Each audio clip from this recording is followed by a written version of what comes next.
आनंदम परम सुखदम केवलम ज्ञानमूर्ति द्वंद्वातीतं गगन सदस्यम तत्त्वमसादि लक्ष्यम एकम नित्यम विमलमचलम सर्वादिसाक्षिभूतम भावातीतं त्रिगुणरहितं सद्गुरुवे नमः नमामि। सद्गुरु महाराज जय। कृष्ण कन्हैया गोपालपुरी महाराज सदाराम बाबानो जय। सनातन धर्मनो जय। हरि गुरु संतनो जय। खूब खूब धन्यवाद। આજે કાતરા મુકામે શ્રી શંકરભાઈની પુણ્યતિથિ નિમિત્તે એમના સુપુત્ર અશ્વિનભાઈ, રોહિતભાઈ તથા કૈલાસભાઈ તથા તેમના સમગ્ર પરિવારજનોએ મળી અને સુંદર ભજન સત્સંગ કીર્તનનું આયોજન કર્યું। એમાં આપણા પૂજ્ય વિઠ્ઠલપુરીજી મહારાજ તથા પૂજ્ય દવારામ મહારાજ, પૂજ્ય માવજીરામ महाराज तथा तमाम भक्त मंडलों, भक्त सज्जनों, प्रेमी माताओं बहनों, विशेष तो संत महापुरुषो तो हमेशा आपने आ जीवन नो उद्धार कई रीतना थाय, आत्मा नी ओळखाण कई रीतना थाय, परमात्मा नो साक्षात्कार कई रीतना थाय ये मार्गदर्शन आपे छे। परंतु ए मार्गे चालवू ना चालवू आपणी मर्जी। गीता में भगवान ने कीधु के तू तारो मित्र ने तू तारो वेरी, तारा वड़े तू तने तारी शके। એટલે સંતોએ ગીતાએ કીધું પણ માનવું તો આપણા હાથની વાત ને। આપણે જો કદાચ માનીએ વાતને, એ વાત આપણા જીવનમાં ઉતરે તો આપણે આગળ વધી શકીએ। શિક્ષક બાળકને ભણાવે પણ બાળક અમલમાં જ ના મૂકે ને એ વર્તે જ ના, તો એ કોઈ દાડો શિક્ષક કોઈ દાડો આગળ ભણી અને એ કોઈ ઓફિસર બની શકે નહીં। પણ જે શિક્ષકનું મોને એ જ આગળ વધી શકે। એમ જે મહાપુરુષોનું માને, हमने વાત કરી કે આત્મા મરતો નથી। ગીતાએ કીધું ન જાયતે ન મ્રિયતે ન ભૂત્વા ભૂયઃ અજો નિત્ય સ્વાસ્થ્યપૂર્ણો ન હન્યતે અન્ય માને શરીરે। આત્મા જાતો નથી, આવતો નથી, મરતો નથી, જન્મતો નથી। આ શરીર અણાય છે, અણાતો નથી। એવી વાત કરી પણ આ વાત આપણે બધા કહીએ પણ પ્રત્યક્ષ આપણા જીવનમાં જ્યાર સુધી એને ઓળખાના એટલી વાર આવતી નથી। આપણે પ્રત્યક્ષ પ્રમાણ આપીએ, આત્મા દેખાય એવો નહીં આપ, અને એનું પ્રત્યક્ષ પ્રમાણ આપવું હોય તો આપણે જે લાઇટ છે, આ વીજળી છે, વીજળી દેખાય એવી નથી, પરંતુ ગોળામાં ફોક્સમાં આવે તો ખબર પડે કે લાઇટ છે। મોટરમાં આવે તો ખબર પડે મોટર ચાલુ થાય કે વીજળી છે, નકે જતી નહીં। એમ જે વસ્તુ આ સાઉન્ડ છે, હમણાં વીજળી જતી રહે તે બંધ થઈ જાય, એટલે છે તાર ખબર પડે, અને જ્યારે કરંટ ઓગળી અડે તાર ખબર પડે। એ સિવાય વીજળી છે એની ખબર પડે નહીં। છે પણ દેખાતી નથી, પણ પ્રત્યક્ષ પ્રમાણ તો છે ને, નથી દેખાતી છતાં એનું પ્રમાણ છે કે છે। નથા બિલકુલ દેખાતી નથી પણ ઓગળી અડાડે તેનું પ્રમાણ મળી જાય, તરત ઝાટકો આવે કે લાઈટ છે। એમ આ આત્મા જે છે એ છે, અને એના વડે જ આ જે ચાલી રહ્યું છે બધું એ એના વડે ચાલી રહ્યું છે। એ ના હોય તો કશું શક્ય નથી। હવે લાઈટ હોય પણ ગોળો નથી, તો આ વીજળી છે પરંતુ મોટર નથી કે એર કન્ડિશનર નથી કે ફ્રીજ નથી, તો લાઈટ એકલું કામ કરે? લાઈટ એકલું કામ કરી શકે નહીં। એટલે સાથે સાથે સાધન પણ જોવે, અને સાધન વગર એ બેની એકતા થાય તારે આ મેળ આવે। એમ આ આપણને પરમાત્માએ સાધન આપ્યું। પરમાત્મા તો બધે વ્યાપક છે જ, પરમાત્મા વગર કોઈ જગ્યા ખાલી નથી, પણ આ સાધન આપ્યું કે આ સાધનથી તમારે જે કરવું હોય કરી શકો। અને એ મા બાપનો આધાર લીધો। મા બાપનો આધાર વગર આ સાધન બનવું શક્ય નથી। પરમાત્મા હોય પણ પરમાત્મા ડાયરેક્ટ મનુષ્ય જન્મ ઘડી અને ઉપરથી નોખી શકે નહીં, અને ડાયરેક્ટ મનુષ્ય બની શકે નહીં, ડાયરેક્ટ આ શરીર બની શકે નહીં. પણ એ જાનવર હોય, પક્ષી હોય કે માણસ હોય, એમના માટે મા બાપની જરૂર પડે. એટલે આપણે કહીએ છીએ કે પહેલા કેને નમન કરવાનું? માતા પિતા, ગુરુ આપણા, સદગુરુ મહારાજ, અને અલગ પુરુષનું લેવું નામ. એટલા માટે માતા પિતાને કોઈ દાડો માતા પિતા વગર આ સાધન મળે એવું નથી. અને માતા પિતા હતા તાર આ સાધન મળ્યું, અને સાધન મળ્યું તો એ સાધનથી તમે કલેક્ટર થઈ શકો છો, તમે મેજિસ્ટ્રેટ થઈ શકો છો, તમે વકીલ થઈ શકો છો, તમે ભક્ત થઈ શકો છો, અને તમે સંત પણ થઈ શકો છો. એ માતા પિતાની ને પરમાત્માની, પહેલી પરમાત્માની કૃપા થઈ કે મનુષ્ય જન્મ મળ્યો, અને બીજી માતા પિતાની કૃપા. હવે આ માતા પિતાની કૃપા છે. એ માતા પિતાને આપણે શિક્ષણની તો વાતો બધા કરે છે, શિક્ષણ લેવાની આપણે ના પાડતા. અને હું તો કીધું બધા ભણજો જ, એ વાત ખાસ સાચી વાત છે. પરંતુ આ જેટલા વૃદ્ધાશ્રમમાં જેટલા મા બાપ છે ને, એ બધા ભણેલા નથી. કોઈ અભણનું મા બાપ છે નહીં. અને હમણે કિસ્સો બન્યો, હમણેની વાત કરું કે માં વૃદ્ધાશ્રમમાં હતી અને માં દેહ ત્યાગ, પ્રાણ ત્યાગ કર્યો. આ તો ફોન કર્યો દીકરાને, અને દીકરો તો ના કહેવાય, પણ હું કહું છું કે મારે નવરાઈ નથી, તમારે જે ફાવે એ રીતે કરી નાખો. હવે એને છોકરો કેવો, શું કહેવું તમારે? હવે એની માએ વિચાર કરો કે 9 મહિના એના ગર્ભમાં રાખી અને કેટલી બધી તકલીફો વેઠીને જન્મ આપ્યો. અને બાળકને મોટું કરવું ને એ ઘણી કઠિન વાત છે. બાળક જેમ તેમ મોટું થતું નથી. જે મોટું કરે ને માયાને પૂછો, અડધી રાતે ઊભું થવું પડે. એક રાજા હતો, અને રાજાને ચર્ચા થઈ એની કે માતા પિતાનું ઋણ આપણે ચૂકતે કરી શકતા નથી. માતા પિતાનું દેવું ચૂકતે થાય, સદગુરુ મહારાજનું દેવું ચૂકતે થાય નહીં. એક માતા પિતાનું દેવું છે ના ચૂકતે થાય, આપણે કરવું છે. એટલે રાજાએ માને કીધું કે માં તમારું જેટલું દેવું હોય એટલું મોં આપી દઉં, પણ આ જે આ મટાડવું છે આપણે, કે ના ચૂકતે થાય, ના ચૂકતે થાય. લાખ રૂપિયા થોય, 2 લાખ થોય, 5 લાખ થોય, પણ આપણે આપી દેવા છે. પણ આ આપણું દેવું ચૂકતે કરવું છે. કે બેટા તું આનંદમાં રહે, તું સુખ. અને માં કોઈ દાડો એના દીકરો ગમે તેવો થાય ને, તો માનું હૃદય એટલું બધું કોમળ હોય. છોકરો હરોમી પાકે ને તો માં કોઈ દાડો એને એમ ના કે મારો છોકરો, એ તો એના છોકરા સુખિત કરવા જ માંગે. રાજાને કીધું કે બેટા તારે કોઈ ચિંતા કરવી નથી, અને મારે તો જેવું ચૂકતે થઈ ગયેલું છે, તું તાર આનંદ કર. કે ના. હવે મને હઠ લીધી. એટલે માએ કીધું કે તો એક દાડો તું મારા ખાટલામાં હુઈ રહે, મારા જોડે. કે માં તમારા ખાટલામાં હું હુરતો હોય છું? કે કેમ ના હુરાય? તું નાનો હતો ત્યારે મારા ખાટલામાં હુરી અને મોટો થયો છે, મારા દીકરા તરીકે તારે મારી બાજુ હુરવાનું છે, એમાં તને શું તકલીફ પડવાની છે? તારું દેવું ચૂકતા થઈ જશે. કે હારું. તો એક દાડો પલંગમાં બે માતા દીકરો બે હુર્યા. થોડી વાર થઈ અને માએ કીધું કે બેટા પાણી લાય. એટલે પાણીનો ગ્લાસ ભરીને દીકરો ભરી લાવ્યો.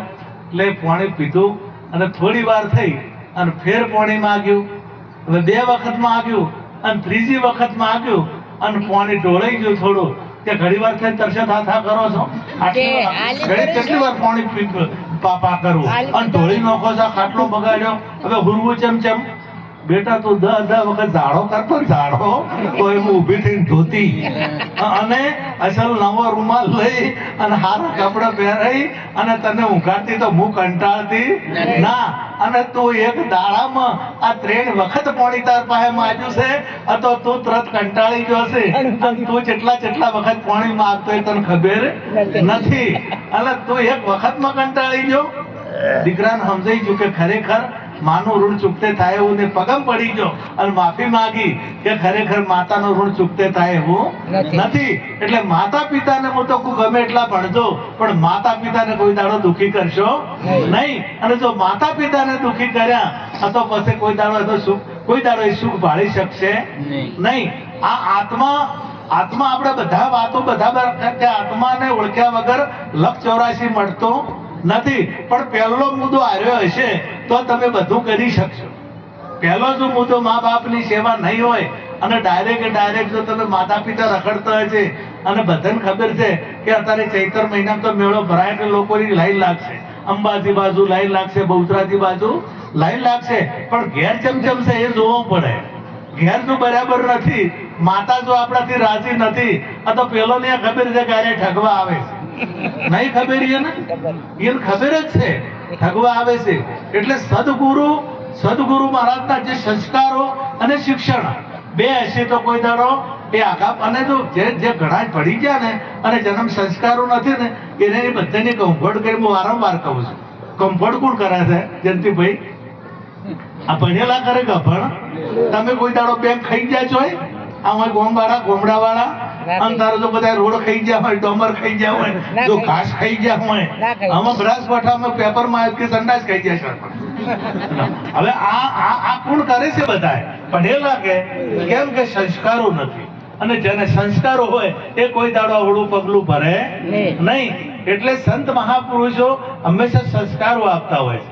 અમને સંસ્કારો સંત સિવાય બીજે કોઈ, જે ઘેર કથા નહીં, કીર્તન નહીં સંત મહેમાન, વો ઘેર જમડા ડેરા તાણે સાજ પડે ને શમશાન. હવે અમને જે વાત કરી માની, એના ઘેર શમશાન જ કહેવાય કે શમશાન જ કહેવાય. માના મરણા માનું મરી જાય છે તો એને માટી આપવા જઈ શકતો નથી, અગ્નિદાહ આપવા એને ટાઈમ મળતો નથી, તો એ આખું ઘર શમશાન જેવું કહેવાય, શમશાન જેવું. એટલે સંત મહાપુરુષો હંમેશા, બીજી વાત રહી આગળ પરમાત્મા, આત્મા પરમાત્માની, તો પરમાત્માને પ્રાપ્ત કરવા, હાલ મહારાજે મોબાઈલની વાત કરી, યાદ આવ્યું એટલે કહું, મોબાઈલનો જમાનો ખૂબ છે, મોબાઈલમાં બધું છે. મોબાઈલમાં તમારે વેદો જોવે તો હશે, મોબાઈલમાં ગીતા જોવે તો હશે, મોબાઈલમાં તમારે વિઠ્ઠલપુરીનો વફળવા હોય તો હશે, તમારે જ્યાંને વફળવા હોય, દવારામ મહારાજને વફળવા હોય, માવતીરામ મહારાજને વફળવા હોય, કે આટલા ગુજરાતના જો ભારતના કોઈ પણ સંતને વફળવા હોય તો મોબાઈલમાં છે. અને મોબાઈલ આ મોબાઈલ ઝઘડાય કરાવે, મોબાઈલ ઘણાના હગય તોડાવે, અને મોબાઈલ ના કરાવવાને કરાવે. આપણે દવા હોય કપાસમાં નોખવાય નહીં, અથવા એને કપાસમાં જ નોખવાય નહીં કે, અને ઘેર લઈને પીઝા તો હવે આ સે દવા કપાસમાં ઉપયોગ કરવાની અને આ પીએ ભરો. એમાં મોબાઈલમાં બધું ઘણું સારું છે. બે હગઈ થઈ, નવી જયંતિભાઈ હગઈ થઈ. હવે એક વાર મુંબઈ મરે ને એક તમારે પટોહાણ મરે. એટલે મોબાઈલ ઉપર વાતો થાય હોય એટલે પેલી ભાઈ ફોન કર્યો કે મારે રોજ તારે ફોન કરવાનો, કે મારે કુટુંબ મોટું છે અને મને કુટુંબમાં ગોમડું છે એટલે મને શરમ લાગે, એટલે હું મોબાઈલમાં વાતો કરી શકતી નથી. તમે કોઈ ટાઈમે મારે આખું મોટું કુટુંબ છે તો જો એક જ મળે તો વાત કરું, ને કે હું વાત કરી શકું નહીં. એટલે કે મેસેજ તો લખતા તો આવડે ને, કે હવે મેસેજ લખતા આવડે તો મેસેજ લખશે, સંદેશા લખશે, પણ તું ફોનમાં ભલે ફોન વાત ના કરી શકે તો સંદેશ લખજે કે સારું. એટલે પેલા ભાઈ સંદેશ લખ્યો કે જાગતી હોય, ઊંઘતી હોય તો સપના મોકલ, જાગતી હોય તો યાદો મોકલ, અને ઊંઘતી હોય તો સપના મોકલ. એટલે પેલી બૈયું લઈશું કે વાહણ ઘણો છો, અઠવાડો મોકલું. એટલે સંસ્કારી હતી. એટલે આ જો મને ઉપયોગ અવળો કરવો હોય તો થાય, નથી થતો. એટલે મારો કહેવાનો ભાવ એટલો જ છે, આ તો થોડી વાર આવું આવે, થોડું બધા આવે, એટલે જો એનો સારો ઉપયોગ કરે, આ તો ઘણો બધો સત્સંગ પણ સાંભળવા મળે છે.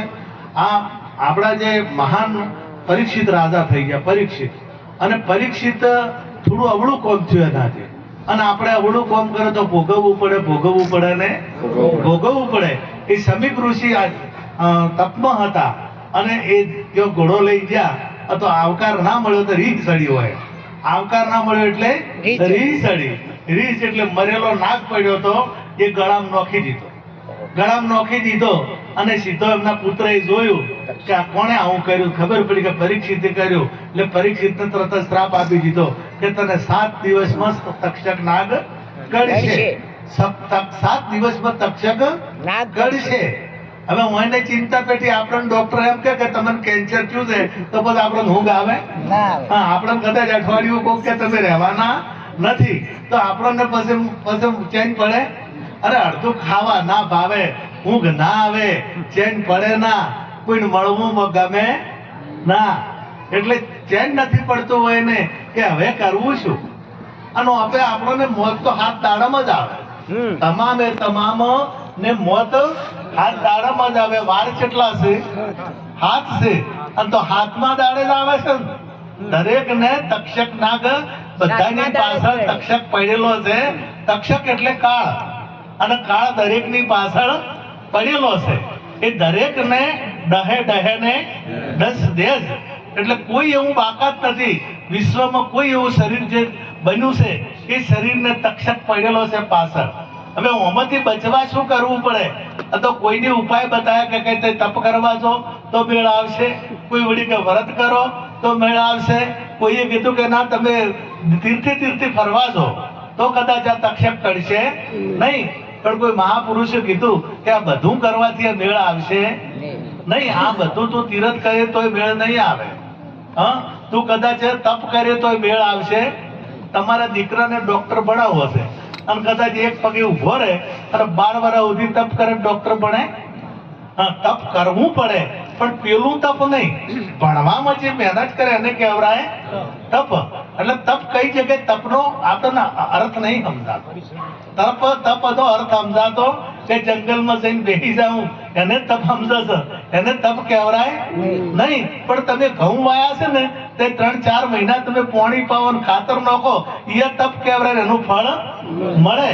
તો જે જગ્યાએ જેવું તપ કરવાની જરૂર હોય, તમારામાં આજે સંત મહાપુરુષો પ્રતિજ્ઞાનું પાલન કરી સદગુરુ મહારાજનું ચરણ સેવે છે અને આ ભજનમાં બેસી અને લોકોને માર્ગદર્શન આપે છે, એ પણ એક તપ કહેવાય. એટલે જે ક્ષેત્રમાં આગળ વધવું હોય એ ક્ષેત્રમાં આપણે એમાં જે જરૂર હોય, આ તો એ વિધિ સહિત જો કરે ને તો મેળ આવે. જો વિધિ ના આવડે ને તો ઊંધું પડે. વિધિ જો કદાચ એની જમશે તેમ, હવે આ ઇન્જેક્શનો જો કદાચ ડોક્ટરને ના આવડે ને આ તો લખવું મારે નહીં થતું. જો કદાચ એના આપવામાં થોડી ભૂલ થઈ જાય તો ડખો થાય. આપણે જમવામાં જો કદાચ ના ખાવાનું બધું ભેળું કરી અને ખા તો એ રિએક્શન આવે. ગોળીએ જો અવળી લેવરાઈ જાય તો રિએક્શન આવે. એટલે ગીતામાં ભગવાને કીધું કે વિધિ સહિત સદગુરુ મહારાજના ચરણે જાઓ, અને વિધિ સહિત ના જવરાય તો મેળ આવે. બે પતિ વચ્ચે રીતની વાત છે એટલે દ્રષ્ટાંત યાદ આવ્યું. બે પતિ પત્ની સિટીમાં રહે, સુખી જીવન સારું, અને નાના બાળકો કોઈ નહીં, હાહુ નળદ નહીં, બધા ગામડે રહે. એટલે 2 જણા ને તમારે બે પતિ પત્નીને કોઈ દાડો એવું ના બને કે ઝઘડો કર્યા વગર રહેવું. તમારે આખું જીવન જુઓ તો તમે બધે લડાયેલો તો હશો જ. કોક ને કોક દાડો ઝઘડો થાય ને, ગમે એટલો પ્રેમ હોય, બધા લેલા મજનુ પરણી ગયા હોત ને તો એને કોક દાડો ઝઘડો શા વગર હોત નહીં. અને ઘણાને પ્રેમ થાય છે અને પ્રેમ થઈને પછી જાતો રહે છે, ભાગીએ જ હોય છે ઘરે. અને એને પ્રેમ કહેવાય ને મોહ કહેવાય. એ મોહમાં અંધ હોય છે. સાચો પ્રેમ તો અલગ વાત છે આખી. એ વાત જુદું છે જે રાધા કૃષ્ણને હતો. રાધા કૃષ્ણ ગોકુળ ને મથુરાનું શેઠું નથી, પણ કૃષ્ણ પરમાત્મા ગોકુળમાં જતા રહ્યા તો ગોપીઓ કોઈ દાડો ભગવાન ચેડી જઈ નથી, એના પાછળ એમને મળવા જઈ નથી. બસ એને એક કે અમારો કૃષ્ણ આનંદમાં છે કે નહીં, બસ અમારો કૃષ્ણ અમારો પરમાત્મા ખુશ છે કે નહીં. એટલે કદી એ પ્રેમ કહેવાય. અને કદાચ એમ જુઓ તો એને ઝઘડા થયા વગર રહેતા. આ 2 જણોને ખૂબ પ્રેમ હતો, પણ લડાઈ થઈ એટલે બેને અબોલા થયા. અને અબોલા થયા ને એટલે હવે કોઈ હતું નહીં નાનું ઘરમાં. આમ એ જ ખરું, પણ ઈગો જે અંદરનો છે ને એ તમને પેલો બોલવા ના દે. પેલી ભાઈના મનમાં એમ કે એ પેલા બોલે, અને પેલા ભાઈના મનમાં કે એ પેલી બોલે. એટલે આ બોલતો નથી. પછી કોક તો ઉપાય કરવો પડે. એટલે ચિઠ્ઠી લખીને ટેબલ ઉપર મૂકે કે કિલો ખોડ લેતા આવજો, કે કિલો ટમાટર લેતા આવજો, તમારી વાલી પિંકી, એમ કરી અને આ ચિઠ્ઠી મૂકી દે. એટલે પેલા ભાઈ વચીને હોતના પછી આવે નોકરીએ તા એટલે ઠેલી ભરતા, ઠેલી લઈને આવે. એટલે આવે ને હવે કોક કોમ હોય, કોક દોડતું હોય તો ચિઠ્ઠી લખે કે મારું કાળું પેન્ટ ને વ્હાઈટ બુશર્ટ ધોઈ દેજે, તારો વાલો પરેશ, લખી મૂકી દે. એટલે પેલી ભાઈ વચીને લખે. હવે આ લખીને બધું વચીને જો એ કરે એમ થતા થોડાક દાડા થયા, 2 દાડા થયા, અને આ ભાઈને બહાર જવાનું થયું. અને મને ઊંઘ બહુ આવે, જાગે ના. પેલું મેલું ને એલાર્મ, તો એલાર્મ ઓભળીને આ ના જાગે. મને હલાવે ને તારે જાગે. અને અત્યારે આ જીવાતમાં જાગતો જ નથી મહારાજ. આ બધા તો આપણે રાજ પાડી પાડી પેલા ભેમે શંખ વગાડ્યો, અર્જુને શંખ વગાડ્યો, બધાની શંખ વગાડ્યા, પણ તોય જેમ તેમ કૌરવો જાગ્યા. આ બધાને જાગવાના શંખ. અને અત્યારે આ શંખ ફૂંકે છે ને એ બધા શેના ફૂંકે છે? જગાડવાના ફૂંકે છે. એટલે શંખ જેમ તમારા જીવાતમાં જાગજે જીવડા જાગજે, તારું જીવન ઊંઘમાં જાય. આ જગાડવા માટે શંખ વગાડે છે બધા, પણ જેમ તેમ આ જીવાતમાં જાગતો નથી. એટલે પેલે ભાઈ ચિઠ્ઠી વાંચી, આમાં લખેલું હતું કે મને સવારે 3 વાગે જગાડજે, મારે 4 વાગ્યાની ગાડી પકડવાની છે. એટલે ચિઠ્ઠી વાંચી અને ભાઈ 3 વાગે જાગી અને કાગળ લીધું, પેન લીધી, મોય લખ્યું કે વાલા પતિદેવ 3 વાગી ગયા છે, ઉઠી જો, અને ચિઠ્ઠી મૂકી દીધી. હવે આ જાગે ખરો? હે, રીત તો કરી છે, પણ જે કરવાની હતી રીત કરી નથી. રીત ખરી એટલે જગતનો જીવાત્મા રીતો કરે છે, પણ જે રીત કરવાની કરતો નથી એટલે પરમાત્માનો સાક્ષાત્કાર થતો નથી. એટલે સંત મહાપુરુષ મળ્યા કોઈ કે તમે એમ કરો, તીર્થ નથી કરવું, તપે નથી કરવું, અને તમે સુખદેવજી આવવાના છે ગંગા કિનારે, તો એમને મળો અને એ તમને ઉપાય બતાવશે. એમના પગે પડી જો.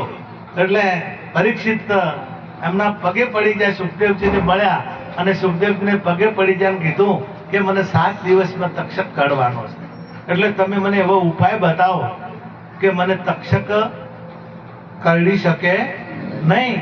એટલે 7 દિવસ ભાગવત કથા કરી. 7 દિવસની ભાગવત હોય ને, રામાયણ 9 દિવસની હોય અને ભાગવત 7 દિવસની હોય. હવે આપણે બધા ભાગવત અભળા છે, પણ આપણને મોક્ષ થાય છે? આપણને મોક્ષ થતો નથી. મહાભારત અભળવાથી જન્મે જેનો મોક્ષ થઈ ગયો તો આપણે મહાભારત અભળા તો આપણને થતો નથી. અને જે ગ્રંથો છે એ ગ્રંથો મુક્તિના અપાવનાર છે, આત્મજ્ઞાનના છે, પરંતુ એ વાત આપણને સમજાતી નથી. એટલે પરીક્ષિતે 7મો દિવસ થયો એટલે પોતાનું ભાન કરી દીધું કે આ શરીર એ મારું નથી, આ શરીર એ હું નથી, આ શરીરમાં હું રહેવા વાળો છું. જેમ આ ગોળામાં વીજળી રહેવા વાળી છે, ગોળો એ વીજળી નથી. આ લાઈટ છે એ આ જે સાધનો છે એ સાધનમાં રહેવા વાળી છે, પણ વીજળી એ સાધન નથી. એમ આ જે શરીર એ શરીરમાં હું રહેવા વાળો છું. એટલે જ્યારે તક્ષક નાક કાઢવા આવ્યો ત્યારે તક્ષકને કીધું કે તું મને કાઢજે, તારે જો ડસ દેવો હોય તો મને દેજે. આ ઓગળી હું નથી, આ પગ એ હું નથી, આ નાક એ હું નથી. આ નાક એ મારું છે, કોણ એ મારા છે, હાથ એ મારા છે, પગ એ મારા છે, હું એ નથી. એટલે મારું હોય ને. હવે આપણું મકાન છે તો મકાનમાં તમે રહો છો તો તમે મકાન નથી એ વાત નક્કી સમજાય છે કે નહીં સમજાતી? મકાને તમે નથી. તો કદાચ આપણે પેલા આમંત્રણ આલવું હોય તો મકાન ને આમંત્રણ આલો ચાલે? જે રહેવા વાળો છે એને આમંત્રણ આલવું પડે કે? અને કદાચ કોઈ કોમ હોય તો એ કોઈ જે વ્યક્તિ રહેતો હોય એને કહેવું પડે ને. તો મકાન ને કીધે મેળ આવે? એમ પેલા ને કીધું કે આ તો મારું મકાન છે, ભાડાનું છે, મારે રંગ કીધું રંગ ને રોગાન જાણે કાયમ લીધું છે વેચાણમાં, તારે રહેવું ભાડાના મકાનમાં. આ ભાડાનું મકાન છે ને મારું છે નહીં. હવે આ તક્ષક છે એ બોલો પરીક્ષિતને કરડી શકે? પરીક્ષિતને તક્ષક કરડી શકે નહીં. તો આ પૂરું થયું. તો તક્ષકને કરડ્યા પહેલા, તક્ષકને દસ દીધા પહેલા પરીક્ષિત પરમાત્માનું જે વિરાટ સ્વરૂપ હતું એ વિરાટ સ્વરૂપમાં સમય ગયા. એમ તમારું જે આ તક્ષક આવે પહેલા, તક્ષક એટલે કાળ મેં પહેલા પણ કીધું, એ આ શરીરને દસ દે એ પહેલા તમારે જો કદાચ પરમાત્માનું જે વિરાટ સ્વરૂપ છે એ સ્વરૂપમાં તમારે ભળી જવું હોય તો તમે એ સ્વરૂપમાં ભળી જઈ અને પરમાત્માનું સ્વરૂપ બની છે. જેમ નદી છે એ સાગરને મળી જાય તો સાગર થઈ જાય ને. નદી નોમ રહેતું અરે એક બિંદુ હોય, બિંદુ મળે જ્યારે સિંધમાં, નામ બિંદુ મટી જાય સાહેલી આજે આનંદ મારા ઉર્માં. એ બિંદુ હોય તો એ જ્યારે સિંધુમાં સાગરમાં પડે તો સાગર રૂપ બની જાય છે. એમ આ જે જીવ છે એ શિવમાં મળી જાય તો શિવ સ્વરૂપ મળી જાય છે અને તારે પછી એને ન જાય તેના મ્રિયતે, તારે જન્મતો નથી, એ મરતો નથી, આવતો નથી, જતો નથી. ન કે ગીતામાં જ ભગવાને કીધું કે આ શરીરના વસ્ત્રો જીર્ણ થાય, જૂનો થાય ત્યારે ઉતારવા પડે છે અને નવા વસ્ત્રો પહેરવા પડે છે. આ નવા વસ્ત્રો પહેરે, આ નવા વસ્ત્રો ફેર ના પહેરવા હોય અને જો પરમાત્માના સ્વરૂપ થવું હોય તો એના માટે આ જે સંતો જે છે એ જ્ઞાની પુરુષો છે, એ જ્ઞાની પુરુષોના શરણે જવું પડશે ને જવું પડશે. એટલે ભજનમાં ગાયું છે, પાછળ થોડું ચલાવજો. જ્ઞાનથી રે મને ગોવિંદ મળ્યા છે ગુરુ. જ્ઞાનથી ગોવિંદ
મહારાજ ગુરુ